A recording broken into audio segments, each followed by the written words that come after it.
All right, we back at it, live and direct, man. Chuck Dizzle keeping it homegrown, and I got the homegrown homies in the house right now, man. One who's been here literally since day one. We ain't talked. Literally, we haven't had an interview in 10 years. Can you believe that? Oh, it's got to be shorter than that. Maybe like I think it's still not, like maybe 6 or 7, but it's been way too long. Oh, because you came to Market Street. No? Yeah. Okay, I've been okay. up there. Yeah. Damn. Okay. Well, either way, man, we got Jansport J and we got sir. AJ Snow, man. What's going on, fellas? How y'all feeling first and foremost? What's going on? Feeling good. How about you? I'm blessed, man. I ain't rich like y'all though, man. You know what I'm saying? I'm getting rich. The album's called Let's Get Rich. Well, yeah, it sound like y'all got there before a lot of us. Man, we on the way. AJ over here being bougie, like you say on the album. You know what I'm saying? Got the frames. He out here styling on everybody, man. But I do want to talk about the history first, right? Yes, sir. Jansport. One of the last conversations, well, one of the first and last conversations we had when we were still at the apartment for Homegrown, right? I was going back looking at that recently, man, and you were talking about wanting to do music full time as a producer, That's bro. what's crazy, man. I think about that every single time, and I used to feel it's like I would come up to Homegrown, and it's like I was manifesting that. Yeah. And, I kept talking about like, man, I'm almost there. I'm about to be, full time, and it wasn't happening on the schedule that I wanted to. So sometimes I would come up to be like, man, I feel like I'm just, capping or something like that. Yeah. But I think I was speaking that into existence, and so I can say officially now, like I've been doing it full time for about 3 years now. That's fire, bro. But yeah, no, it's been a journey, and it's cool to always reconnect and chop it up with people like you who've seen that journey. You know what I'm saying? As far as like I was doing that, I it's not even a 9 to 5. I was doing 6 to 3. You know what I'm saying? Every single day. No whip at the time. Take a nap on the train. Go over to Chalice. Start cooking up with Hit. Yeah. And then go back to the Cove after that. So I mean that speaks volumes about who you are, man. The dedication, right, and what it takes, but also not getting knocked off your square. And I think that's where I kind of want to start the conversation off because. When it was a dream, or when you are talking about these things and manifesting it, and things don't go the way you want, especially in the time that you think. Because I think you even said by my 27th birthday. You was like super specific, right? You was like by my, yeah. but I love that because you knew you like by my 27th birthday, which is February 19th of whatever the year it was. I want to walk into my job and be like, I'm done. Right. Obviously, that didn't happen, right? So how do you still stay the course when things don't go the way you expect them to go? Man, feeling like every day is progress. It's like, as long as I, before I lay my head down on that pillow, and it's like, you know what, you did this today to get to where you're going, and you got encouragement from the homies, or you might have, had a studio session that's going to lead to something else. It always felt like, regardless of, if it was on my timing or not, it always felt like it was moving forward. You know what I'm saying? It just wasn't the timing that I expected. But as long as things move forward, and, at the time, like I would tell family members, it's like, man, I ain't got no kids or nothing. Like, it's just me. So I can do whatever I need to do pursuing this dream. The second I got a seed or a wife or something like that, all right, we're going to figure out, different alternatives. But until then, I'm going to mash out. And so I'm just blessed that it worked out that way. And, it's so funny because even that moment of wanting to walk into the job and say I quit, I feel like I'm God, done. the universe, whatever you want to subscribe to, like they know me better, to where it was like, the pandemic hit, and around that time I started getting a little bit more placements, and the bread is stacking up a little bit. I'm linking up with Nas early on through Hit Boy, and then I did One Way Flight with Benny and all that. So the pandemic hit. I was working at the law firm at the time, doing audio visual. Yeah.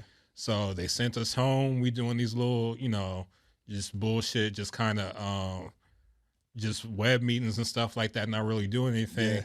So, but then I had like the full time, to work on beats, to pull up at Chalice, to like, the things cool, I got to stay out till 2 a.m. That's what I'm going to do. I don't got to worry about going in at 4 or 5 in the morning. And so I think October of 2020, they had called me and they were like, hey, we're, just calling to let you know we're, laying you off, but we have a severance package for you. Perfect. And, my boss was on the line with me. He always knew I did music, and, I would do the tours. He and over there stuff snickering like in the back like. Well, because he was like, man, he good. Like, right. Justin's good. Yeah. And so, after they told me all that, I was just laughing. I was like, man, like, I'm grateful, but I'm probably the happiest person y'all ever laid off, because I don't know if I would have just, like, it was getting to the point, but I don't know if I would have had, you know, that in me to just walk away, right? Yeah. It's like, well, no, I can still do it. Yeah. It's like, nah, you got to get out there. So that's what it was. So it's just funny how that even worked out. Yeah, you know? it's so funny because in my journey it's kind of similar, right? With me, I worked for the community center in Carson. For everybody knows my story. I've worked there for years, right? And that was kind of what happened. Was prior to the pandemic, but I just got hired here, and I kept calling off or like switching my schedule. And my supervisor was super cool about it, right? But at one point, she was like, "Look, take your time off. Take yourself 3 months off, Right. And at that point, if things work out, it works out. If not, you still got a job." And those 3 months went by, 4 months, 5 months, and I was picking up hours over here, and it just things like picked up so much to the point where she was like, "Yeah, you don't need to come back anymore, right?" I'm like, "Nah." She was like, "Cool," but I was in the same boat. I wouldn't have had it in me to just walk in and be like, "Man, I'm done." Like I would have put me on the weekends, do what I got to do to still stay there. But like you said, God, universe, whatever you subscribe to, they'll create a path for you and make it work out the way it's supposed to. And just be good with people. You know what I'm saying? Like the blessing for me from jump, I told them like when I got my job in 2013, it's like, yo, I make beats and I'm going to be a touring DJ. And it wasn't crazy at first, but then it started picking up and it's like, yo, I got to take a leave of absence. I got to go to Japan. And like, because I told them from day one what I was doing and they was hearing the progress and I was a reliable worker, they was like, all right, bet. Like we'll never have any issues with you, so go do that. And so when it came time, it was like, you know, when they listen people that they got to lay off, they like, well, you know what? Come on, I got a feeling. Let's save him some money. Let's save us some money. He's not going to trip. He was in the studio with Nip. He was in the studio with all the. I think he's going to be okay. Be cool. So, yeah, it worked out. AJ Snow, man, I got a chance to get to know you or meet you over at Payday LA in 2018, man, and just kind of seeing you just out the mud, get it. And you can tell the people your story yourself. Were you at that point still living in Dallas, or were you still in somewhere else? Yeah, I was still in Dallas at the time. I used to. That was the first time I had came out here to do an LA event, and was paid at LA 2018. That's when I met you. Yeah. And just a whole bunch of people like building that foundation. So, you know, El Prez gave me a platform to come out here. Shout out to Prez. Shout out to Prez. So I, you know, flew out here, did that, didn't stay in a hotel. I flew in, flew out, didn't know anybody, and shit, rocked the stage, started networking, and then end up coming back a few more times, and shit, now we here. That was one of the things I remember. I don't know if you said that on your set, but I just got the sense that, yo, I literally just got here. I'm here to do this show, and I'm flying out. But it spoke volumes to who you are and your dedication and your craft of an MC and wanting this. You know what I'm saying? I want you to kind of speak to that. Like, where does your journey start in terms of like wanting to do this music shit and leading up into that moment at Payday? Oh shit. Well, I started rapping because it was like 2013. I was going to school. This when I was living in Illinois, in Springfield, Illinois. I was going to school down at Edwardsville at SIUE, and I used to go home every weekend just to work. You know, to have some money in my pocket. I was a broke college student. So one time when I went back home, I had hopped in the car with one of my homies, and we just driving we was going to the ATM. He was getting some cash out, and he was playing a record, and I'm just in the back seat just tweeting the lyrics and shit. And then when we stopped the car, I'm like, "Hey, who's that?" Everybody in the car started laughing like, "Hey, this the homie Taryn." So then that's how I started rapping. And, you know, I kind of always knew back then, like, if I'm going to get into it, I'm going to make sure I, you know, put my all into it. So then I moved to Texas and then started, you know, I had to learn from everything. I had to find an engineer. I had to find, you know, everything. I put my first project out 2015 and really use the internet a lot, Instagram, Twitter, YouTube, all the apps, SoundCloud, to really like be able to grow my business, my career. So, you know, just paying attention, building relationships, knowing people, seeing opportunities, jumping on opportunities, sending emails, being very like on hand with everything. And yeah. So that's pretty much wild. But I mean, but for you to get to Payday and have that experience, was that the first time sport that you saw him as well, or were you kind of? I was just hearing the name a lot, and somebody had reached out to me like a year before we actually connected about him, and then I just kept hearing the name, and Slim Jeff had sent me his music, and El Prez was sending me his stuff. And then I think he had reached out, and when he had reached out, I was working. I think it was in the middle of one of the Nas albums, but I was talking to Dom, Dom Kennedy. I'm just like, man, everything's going good. We just chopping it up. And Dom is just always somebody like, he'll definitely like encourage you and support you. And he'll also throw you a curveball. Like, man, this fire that you're doing all this stuff, I feel like you should just find an artist to work with now and to develop. And so that just kind of stayed with me. So, as I'm hearing the name and he reached out and he was like, man, I love the work. I just saw it as an opportunity of like, you know what? No, I I listen to the music. I like it. A lot of the style of music that he was making is stuff that I enjoyed listening to anyways. People wouldn't necessarily think, they think soulful boom bap for me. Right.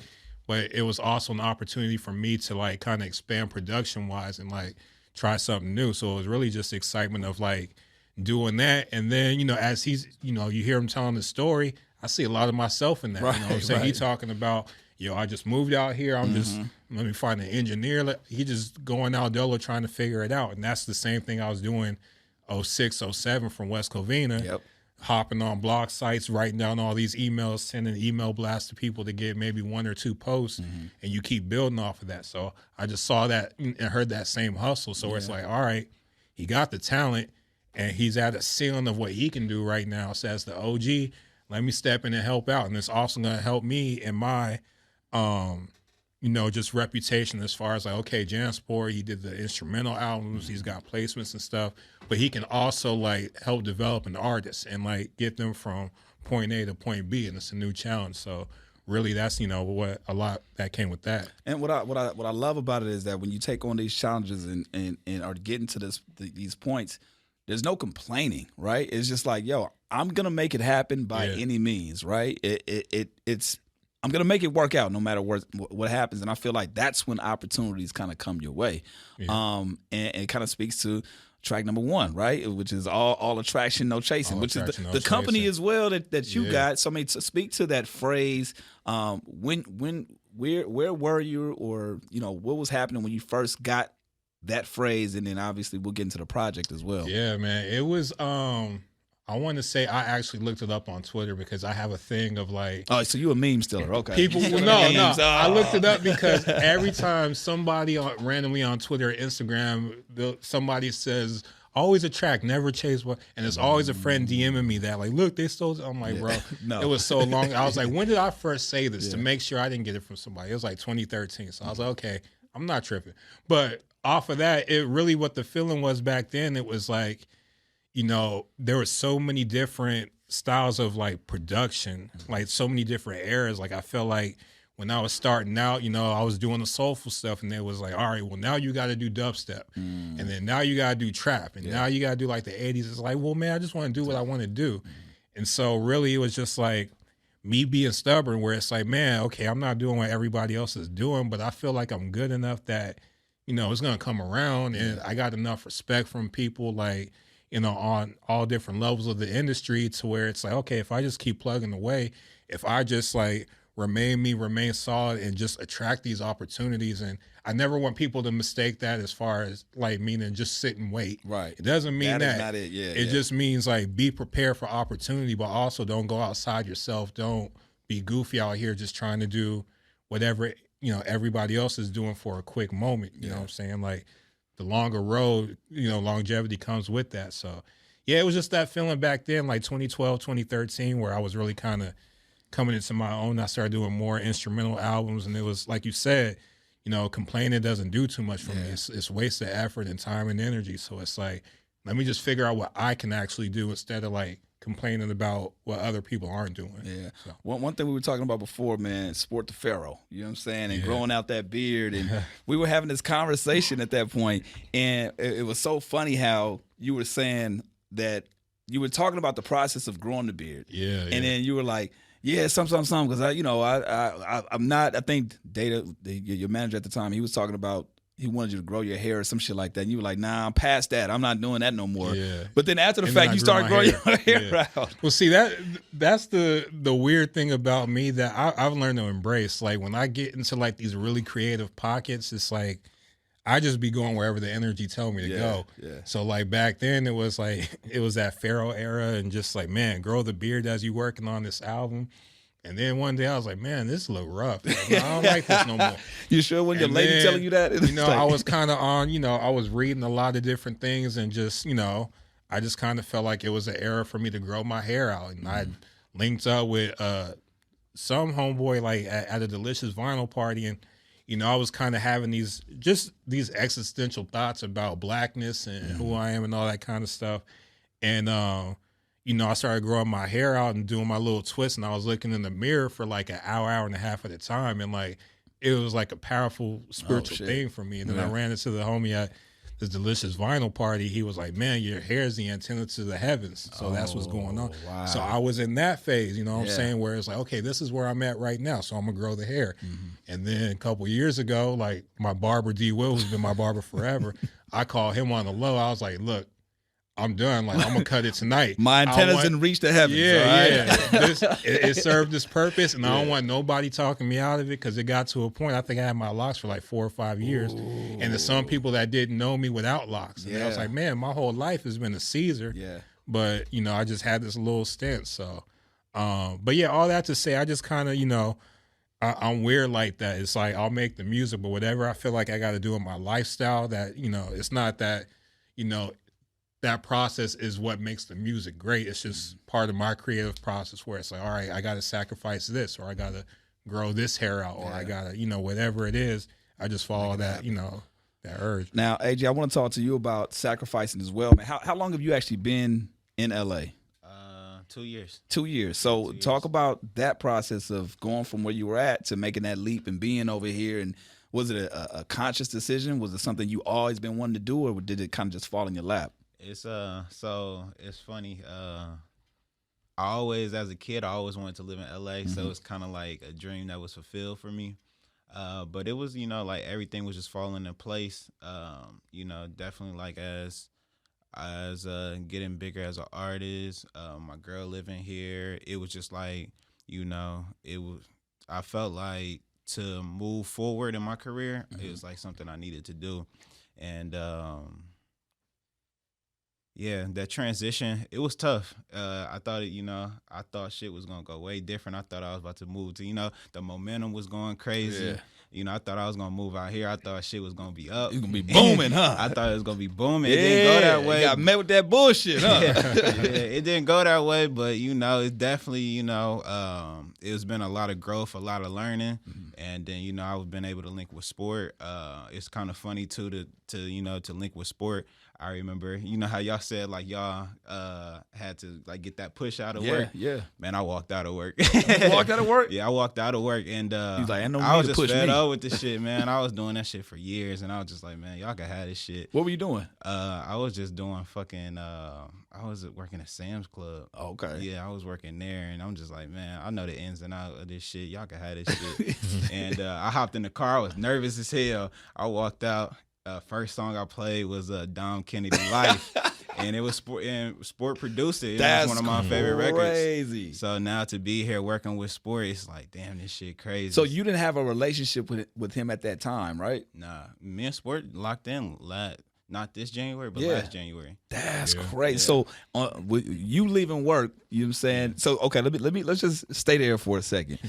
That morning, you knew this was gonna be your last day? Nah. You went to work. I went in. You did a full shift, man, and clocked out and didn't come back. I didn't do a full shift. Oh, I was there for like 30 minutes. What was the moment that you said, "Man, I'm sick of this shit"? Bro, it was just like it was a lot of bullshit going on there, man, for a long time, and you know, you just putting up with it. And it was just like, you know, the music shit was going good, and you know, it's like, man, I was selling merch. I was, you know, booming. Like, all right, well, fuck it. Like, I want to know. Somebody had to have you fucked up that day for you to say, "Today is the day I'm done." Like, you go in there for 30 minutes. Did somebody call you on the radio and have you? You know what I'm saying? Wanted you pick up a package? Like, what was it that made you say, "You know what? Nah, y'all got me fucked up. I'm cool. I'm out." Man, what happened was I was already doing something. Like, I was taking care of something. And then my two supervisors, like they just following each other around, like not doing shit. You know what I mean? They wasn't doing shit. You working and you watching your supervisors not work. Yeah, they just standing there talking, and then they gonna tell me to stop what I'm doing to go do something else. So I was like, all right, man. So I went to go help the person that needed help. And then I just stood there and I was like, man, should I walk out this bitch? And Chuck, I swear to God, I blinked. I swear I blinked and my body was already, it was moving. And then like I kind of caught myself while I was walking out and I was just like, you know what? Fuck this shit. Out. Things is moving. And then what's so crazy was my supervisor was standing right by the door when I clocked out. I left my radio, everything. I set that shit down. And then she was like, what's going on? I said, y'all can have this shit. And I walked out. I swear. He said, y'all can have this shit. I'm cool on it. Man, I hopped in a whip. I was nervous as hell. I was like, what the fuck did I just do?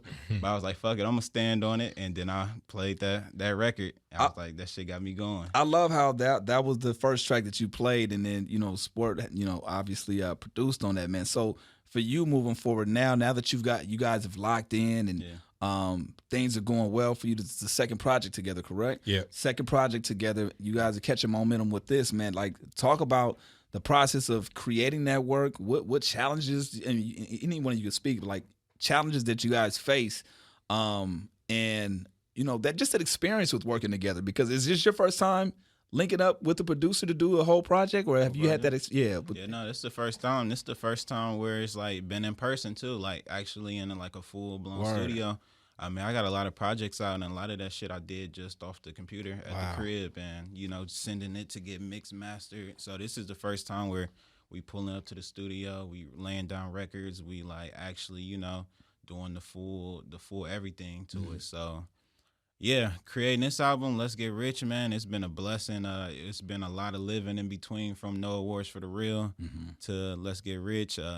Sport brought me out to Japan with him. I've been able to touch that, that international soil.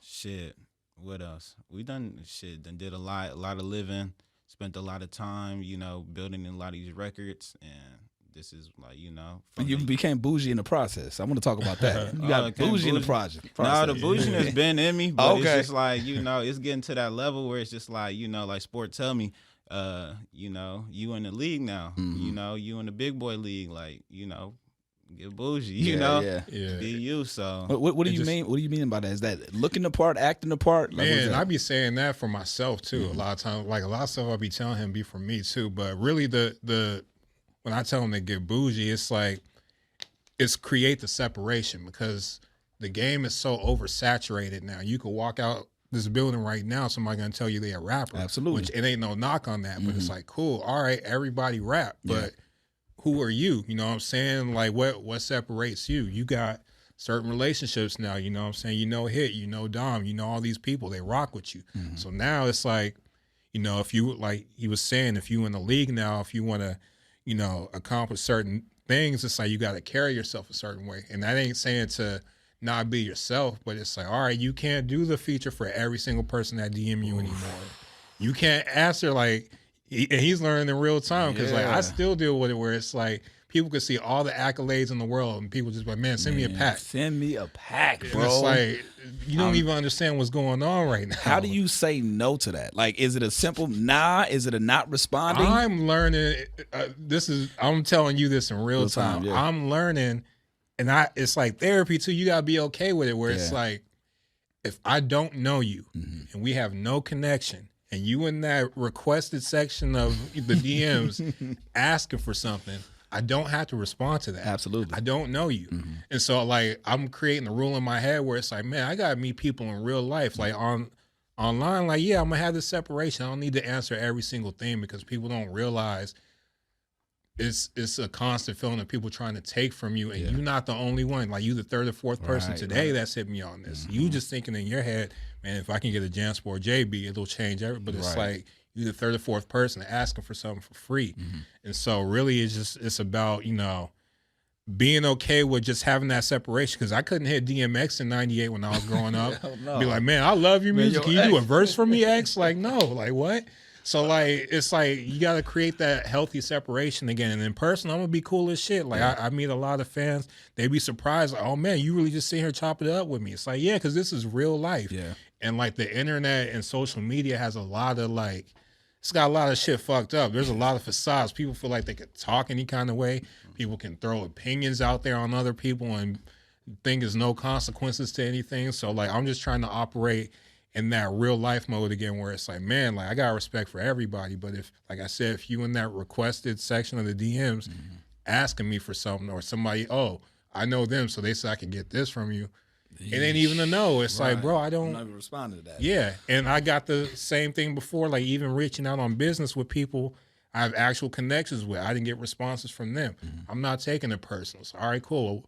When I see them in person, or, you know, maybe there's a different way to handle this. But, you know, it's navigating. It's an ongoing, you know, and a lot of times I'll reach out to the homies who's even more successful than me. Like, man, how do y'all deal with it? Right. It's like, bro, you never figure it out. You just got to figure out what works for you. Is there a way that, okay, so when you're dealing with it in real time, and I love, like, people that you don't know, that I feel like, I'm not gonna say it's easy, but it's easy to detach from that, right? But what about separating yourself from people that you do know, right? And elevating from the toughest part. Homies that you started with, right? And because we all deal with it, right? But how do you deal with it in real time? And is it a conversation that you have? Is it do you break it down to them? Is it like how do you navigate through that? A lot of times it's conversations, and that's like one of the biggest things I've really picked up on too, where it's like so much can get misconstrued in the text, not answering the text or whatever. Yeah. Somebody really needs something, or they need some game or whatever. It's like, let me hop on the phone and just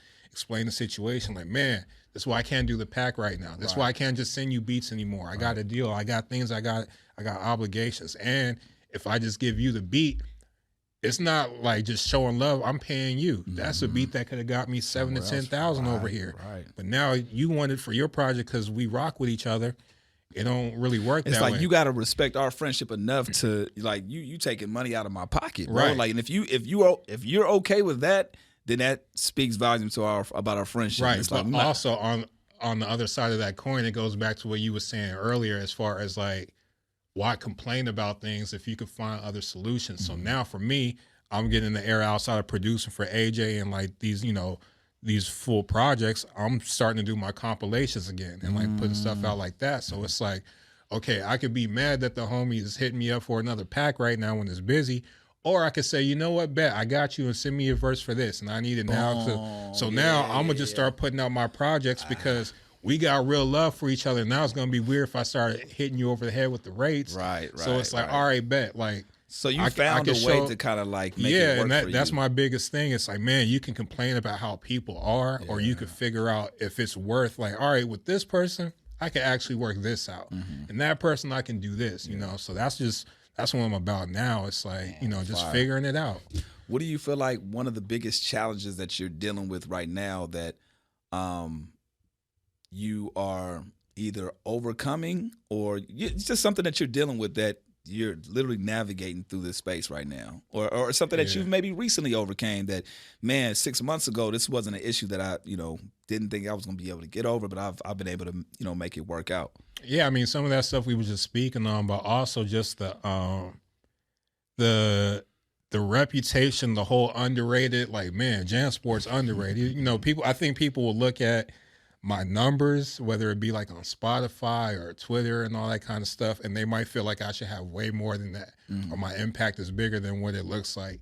And it's like, for me, it's like, man, I can't even focus on that. I got to do the things that, like, I got to focus on what actually matters and what's actually converting to bread, to set up my family, and what's going to also convert into impact, to like add more contributions to this game. You know what I'm saying? So it's like, getting out of that realm, it came with age too, where it's like you so focused on social media and what everybody doing, and you can compare yourself and stuff like that. But now it's like, you know what? I got to do this. We got to drop this album. We got to shoot these videos. It's like blinders now. You know what I'm saying? And I've been blessed to just have the homies come up in real time and see it through them. You know what I'm saying? The run that Hit Boy is on right now. Yeah. I'm over. He got blinders on. He doing whatever he want to do.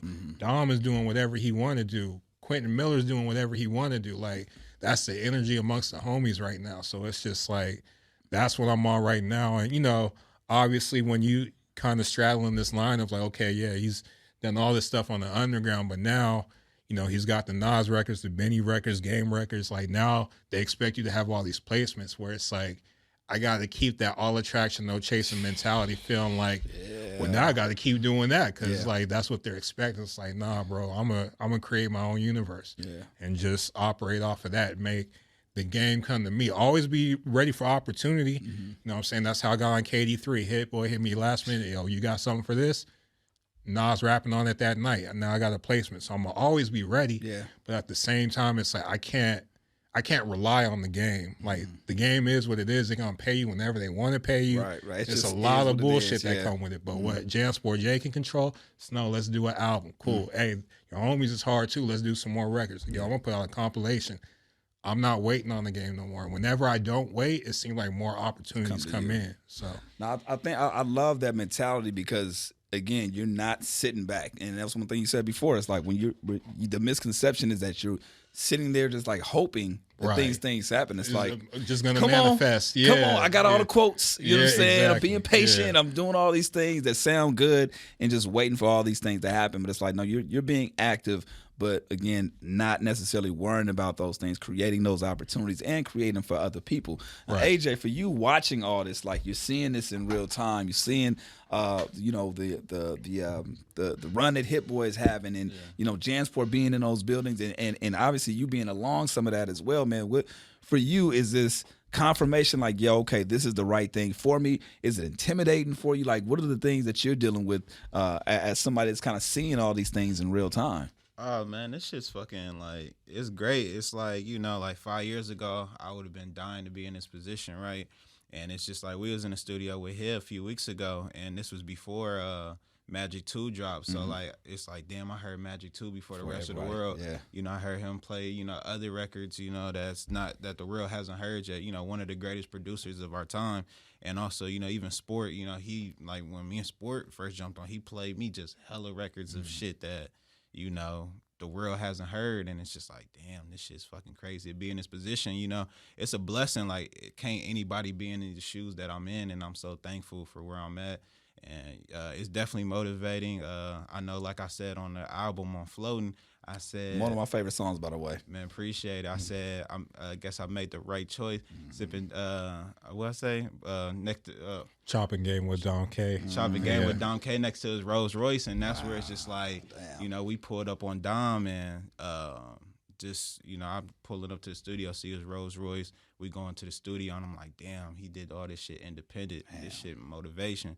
And then after, when we was leaving, we were just outside, and he was talking to me about Japan, asking me about Japan, because he never did it. Wow. And I'm like, here I am watching you for so many seasons or summers, and it's just like, damn, I did something you ain't never did. So that shit was like hella like motivating, and that how, you know, after that night I finished that record. So it's definitely a lot of inspiration going on, motivation. You said something on there as well. You said bigger blessings only come when you make the room. Yeah, I love that, man, because it's like making way for those things and those opportunities, kind of things we're talking about, man. What was, if you can speak on it, like specifically, what were some of the things that you had to make room for? I mean, sometimes you gotta. It's funny. My OG always tell me, when you can't change people, you got to change people. Ooh. You know, and shout out to Maine for that. He gonna love that. But you know, sometimes you gotta get uncomfortable and make those changes you don't want to change to get where you want to go. And you know, that's the best way I put it on the album. Yeah. What was the fuck shit you left behind? Oh, man. You know what I'm saying? Because you also said my life leveled up when I left that fuck shit behind, man. Oh man, just so you know, who was she? No, I'm playing. I'm joking. I'm joking.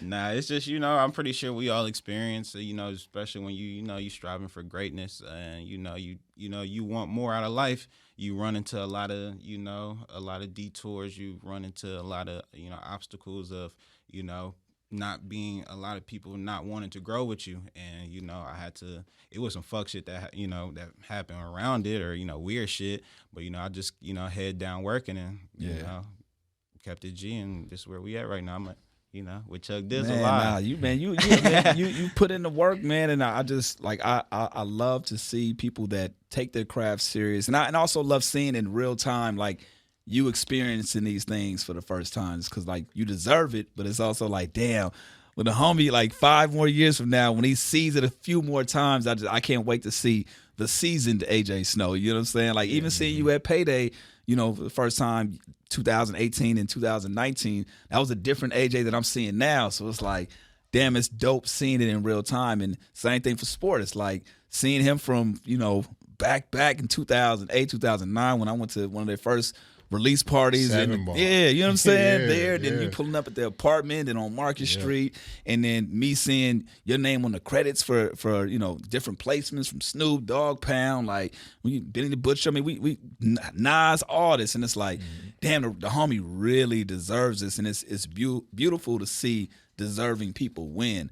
I do want to talk about one more, like, when was the last time that you felt, because all this is great, right? All these accolades, all the great moments, but when was the last time you felt like, damn, or I want to give up? Have you ever had of those, like, recently? Not all like last year. Really? Why is that? First time in my career, and it's crazy. It's like when you really start getting to it and you see behind the curtain and how things go, and the way people play with you and your livelihood and your bread, and like it'll literally, like, I had a song with him, I don't think it ever came out, but he says something along the lines like, man, they make you want to run in there and take something from people and like hurt people. Yeah.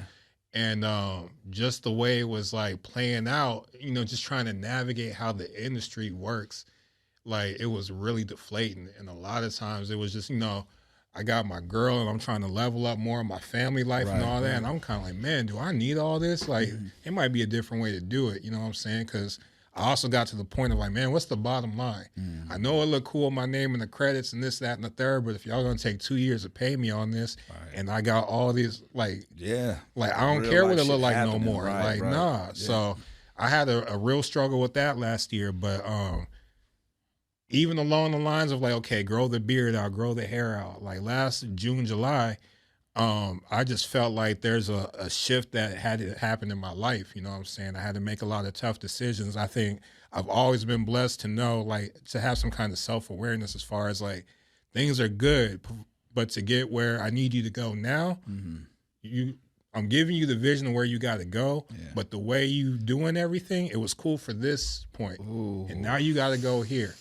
And now you got to have talks and hope, you know, things can work out with certain people and, you know, everything don't go the way you want it to. But you got to have the courage to do what you got to do. You know what I'm saying? So with that, I was doing a lot of praying and fasting with my mom for like 2 months, and things, you know, I got more clarity than I ever did, you know what I'm saying, last year. So just to answer the question, like you said, like, I wanted to quit all of last year, damn near, or even the year before that, because it was just like, man, for what? You know what I'm saying? Like, I'm glad I got to work with, and I'm not saying the business with Nas or anybody, but it's like, I'm glad I got to work with these people, but if I'm still in this 1-bedroom apartment in the Cove and still like, man, then what am I doing? Like, I can go back and get the 9. I'm smart. I could, you know, stack up and like, I want to build, you know what I'm saying? But you know, God blessed me through that, and I've been able to level up, get a new spot and all that kind of stuff. But yeah, you got to push through all that kind of stuff. And, you know, the further you go up, like, you don't ever escape those moments. You know what I'm saying? It's not to say I'm not going to feel that way in a couple months, but I know I know what I've made it through.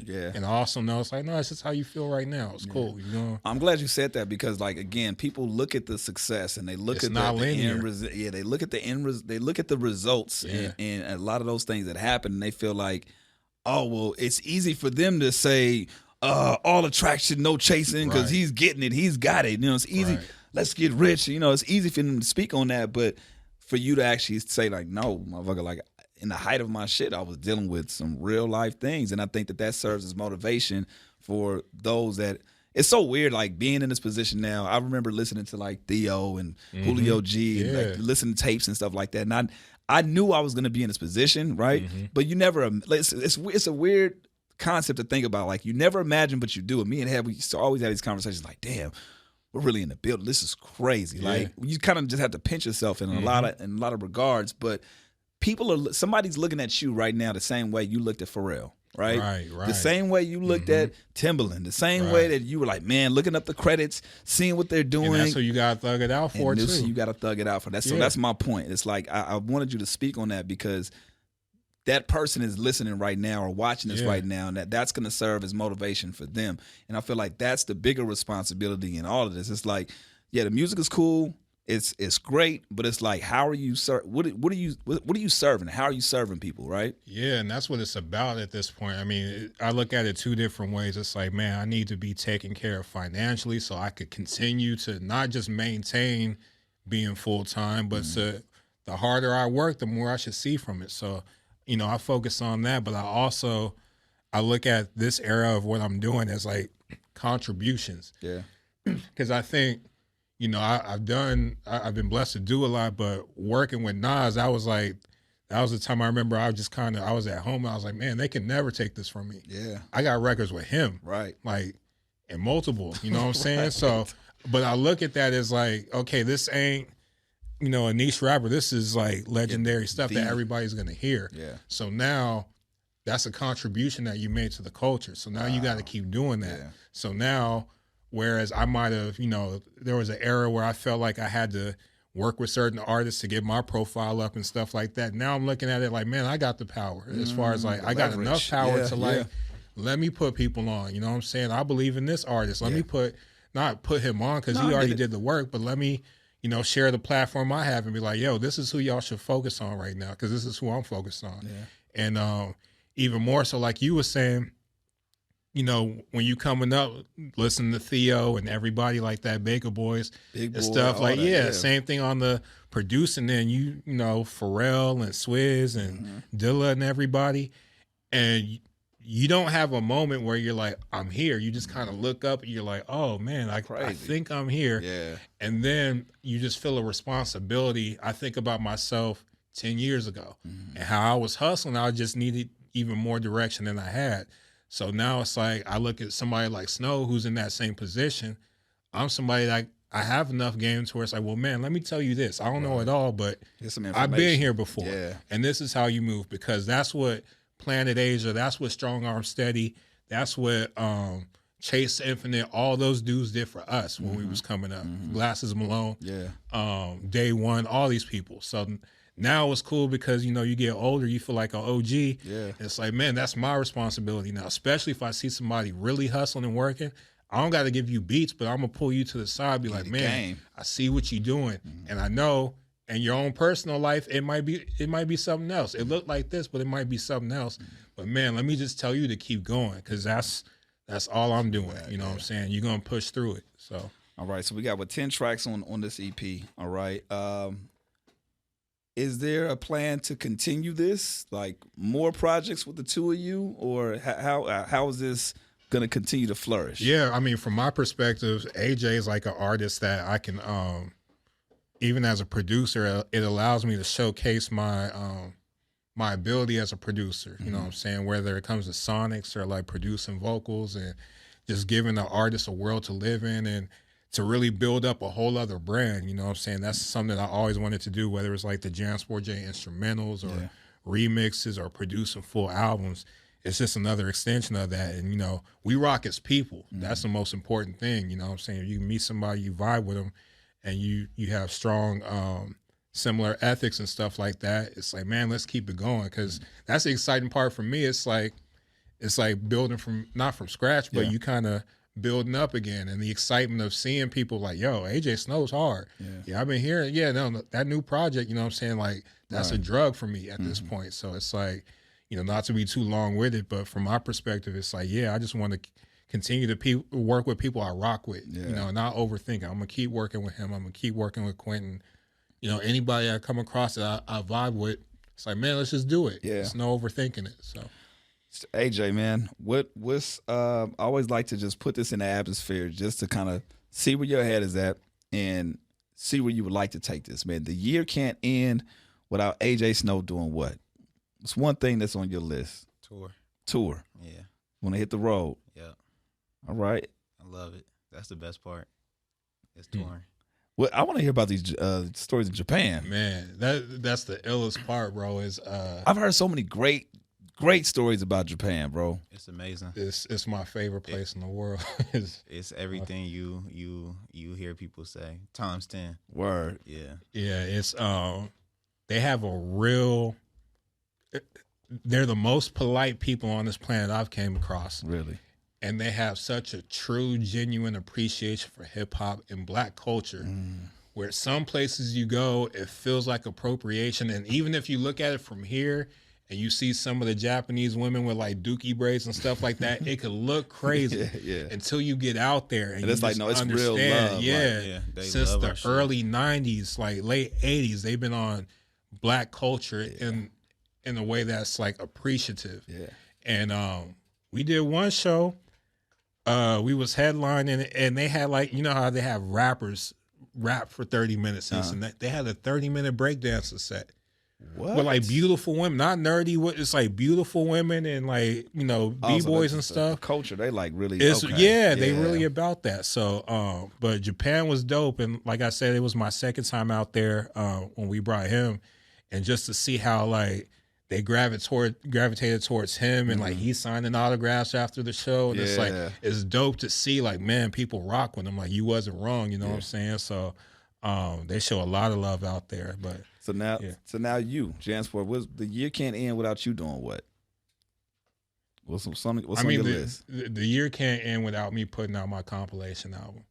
And if you really been tapped in with me, my very first album I did was a compilation album. And I haven't done one since because it's a headache to get rappers to rap on something that's not theirs. Got it, yeah. But this, I got about 90% of it done. And so I'm putting that out. So yeah, the year can't end without that, and just me continuing to drop music and merchandise. You know what I'm saying? I'm challenging myself. I know it's time for me to go to another level, to another place. So the year can't go, it can't end without me meeting the expectations I have of myself. Yeah, I love that, man. I love that. One last thing about the album. When did you guys know, okay, this is the starting point and this is the ending point? And does that change as creatives, like when you know the album starts and when it's over with? Man, we started this album right after No Awards for the Real, and like our timeline was to drop it back in like last November. Oh shit. So from November to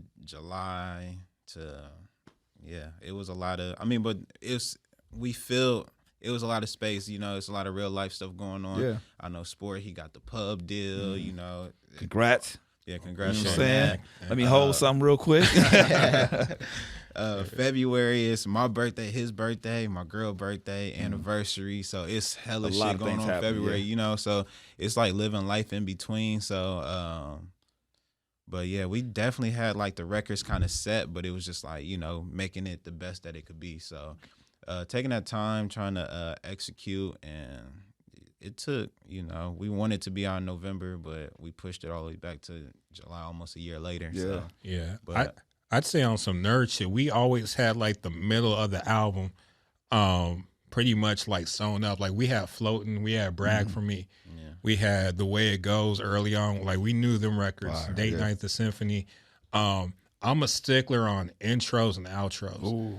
So I know if that ain't right. So he had to deal with me like, man, I remixed it. Like I did a different beat on it. Like I rock with this beat and he might not rock with it as heavy. So it's like, all right, cool. Let me go back in there. So I know I redid the intro a couple times, and the outro was probably the toughest to nail. So, yeah. And then on top of that, it was dope because from the fan perspective, it probably felt like it's been a minute, it's been a year, whatever.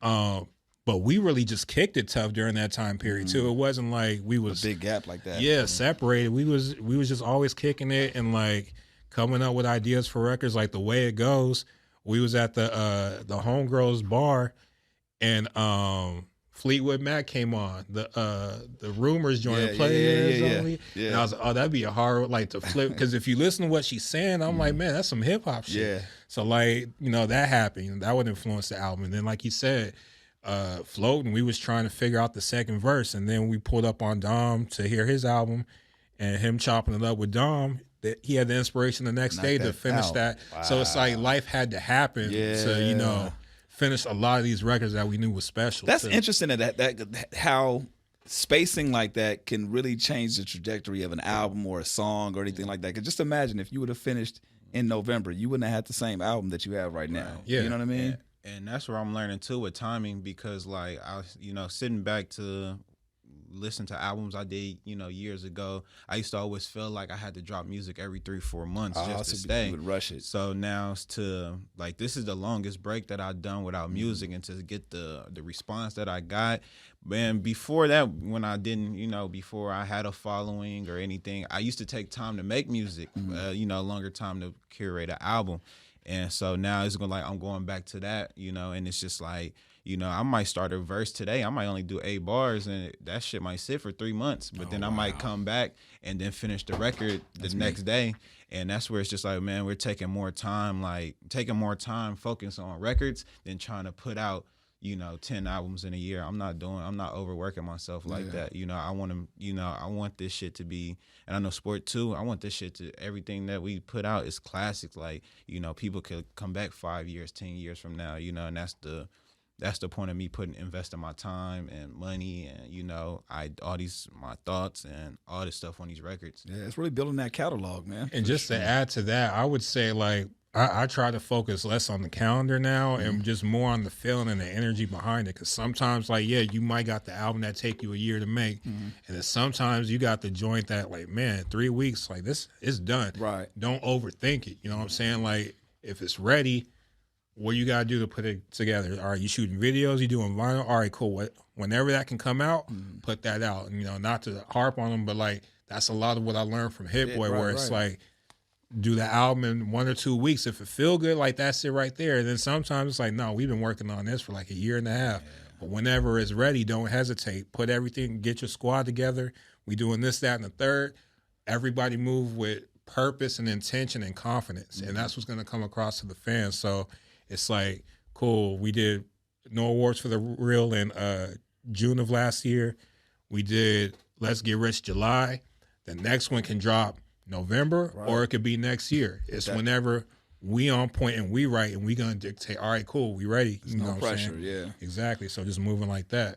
Oh shit moments. When's the last oh shit moment that you've had experience through this whole process? You know what I'm saying? Whether it's walking in the studio, seeing somebody like, oh shit, I didn't know they were gonna be here, or just any oh shit moments that AJ Snow's had. I just had 2 of them, like, shit, within the last hour, to be honest. What happened? The first one was Mai was telling me that Planet Asia was like, damn, this shit hard. He heard the album. Yeah, it's just like, damn, like, legend, whatever. Crazy. That shit hard. And then shit, just sitting in here, just looking at the real 92.3, it's like, damn, this shit crazy. You made it. Yeah, it's crazy. So it's like this 2 oh shit. It's like every single time, it's like, it's always an oh shit moment. Yeah. What about you, Sport? Last time you had an oh shit moment? Man, I DJ'd Nas's Magic 2 party. I seen the picture on your gram recently, bro. So, it's crazy because, we've been around him a lot. So it's sometimes I have those, like, pinch me moments, like, what the fuck is going on? To where I was telling my girl, I was geeking out because I was like, you know what I feel like nerdy about today is that I know this nigga's temperament. I know if I play this record, he gonna go, oh shit, King. Oh, King, run that one. Like, I know, like, how he reacts and stuff like that. That's a Nas impression if you guys couldn't tell. And I'm like, that's crazy to get to that point. You know what I'm saying? I never would have thought that the journey would have took me there. You know what I'm saying? I'm not questioning it. This is where it has me at. So who knows where it goes next? But just trying to stay in that moment. So, yeah, that. And then, like I said, like, even going further back, just hitting Japan with Snow and seeing the people react to that. You know what I'm saying? The best thing for me, like, he definitely had fans out there, but especially if people don't know who you are and they see you rock and then they come up afterwards like, yo, it's like they found their new favorite rapper. Wow. That's when it's like, man, this is hard. Like, this is the most rewarding stuff. Right, seeing that in real time. Yeah. Man. Is it true that Hov co-produced one of your songs? Hov helped out with One Way Flight. We had I've had 2 random Hov encounters. I still haven't met him, but the song Young and Black for Hit Boy that was on Chauncey Hollis' project, Hit Boy was blowing up my text one morning. He was like, yo, Hov is fucking with this one. He wants it, blah, blah, blah. We got to cook up some more. So we sent that record to Hov, so I'm like, oh my God, I'm about to get a Jay-Z placement. Nobody knows it. But it didn't work out, and, you know, Hit Boy kept it for himself.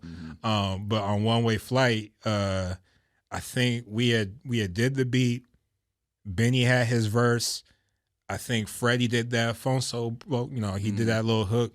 And then he did like might have been like an A-bar verse, but the structure of the beat was like, man, how do we put all this together? Right. And so Hit Boy was just emailing with Hov, and Hov was like, no, I'll put this little space in between here and this, that, and the third. And he was going to give him like a co-production credit on there with us. And, you know, Hov was like, I don't need none of that. But I'm just, it's a contribution. Yeah, that's what I'm wild. saying. Yeah. Like stuff like that where he's at a point where it's like, man, I don't even need my name on there. Yeah, Like, that's I'm just fire. helping out. I want to get to that space where That's it's like, fire, bro. yeah, but to know that he's heard that, and then I think he put it on his one of those years he put it on his list as one of his favorite songs. Yeah. That's when it's just, you know, I don't crave or need validation, but you always appreciate it when it happens. comes For from sure. people like that. So Damn, that's wild. That's wild as hell. Yeah. Man, dude, I love this conversation, man. I love the progression. You know, just seeing you over the years. Just being an amazing individual. You know what I'm saying? Fuck the music. Just a great person. You know what I'm saying? Not to cut you off, that goes both ways. Sometimes I'll turn on the radio at night, be riding around, I'll be like, damn, that's Chuck. That's crazy. He's You been know at the what I'm saying? apartment, Like, man. yeah, That's wild. we known each other a long time. So like you and Fred had to be a staple out here. You know, for it's sure. like I always tell people, like seeing people like you and like just everybody from the LA scene, even K-Dot, you know, where he at right now. It feels like anybody you see, it's like a high school reunion. Like I had even seen Schoolboy Q last year in the studio. I'm playing them stuff, and it was kind of like we didn't know each other that well, but it's like, man, we used to be at South by back in 2011. So it's like, it's you know, it's dope to see, you know, everything y'all been able to do, and that homegrown is still going strong. You know what I'm saying? It's crazy. Kendrick fucked me up one time. One of the last TDE Christmas parties when I think he performed. I think Rihanna the same year Rihanna came out. Yeah. And you know he's creeping through the crowd or whatever about to perform. And I'm like, I said, "Dad, what up, man? You know what I'm saying? Proud of you, boy." He's like, "Nigga, I'm proud of you, bro. Like I be hearing you." I said, "Nigga."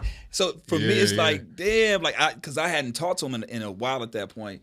But just, I'm like, nigga, you proud of me? I'm proud of you, bro. Right, like you, the person that you are now, and like it's just amazing to see, man. So you're right. All the homies in their collective ways are doing shit, man. But we all saw that, and it was like an energy that we all felt back then. It's nothing different, right? It's just that now the world is catching up to what we already knew. You know what I mean? Right. And I see the same thing in you from that 2018 from Payday LA. It's like, yo, something special about this kid, right? And I see a lot of people, bro. I see a lot of artists, and my point is that you stood out, and I'm glad you connected with sport and like-minded individuals connected. And so I wish you nothing but the best as well, bro. Let's Get Rich. You know what I'm saying? Out right now. Yes, sir. Man, anything else you want to tell the people before we rock out? Man, support Let's Get Rich. You know what I'm saying? That we hear all the time, you know, Snow's underrated, I'm underrated. That's beautiful. But just tell 3 or 4 of the homies about us. You know what I'm saying? We could do something about that. We can't do nothing with the underrated tag. So if you rock with it, you know what I'm saying? Pass it on. Just put people on. That's all we can do. You know what I'm saying? We'll do our part, keep putting out dope music. Absolutely, man. Well, of course, we live and direct, man. Keep it in homegrown. Appreciate y'all. Chuck Dizzle checking out.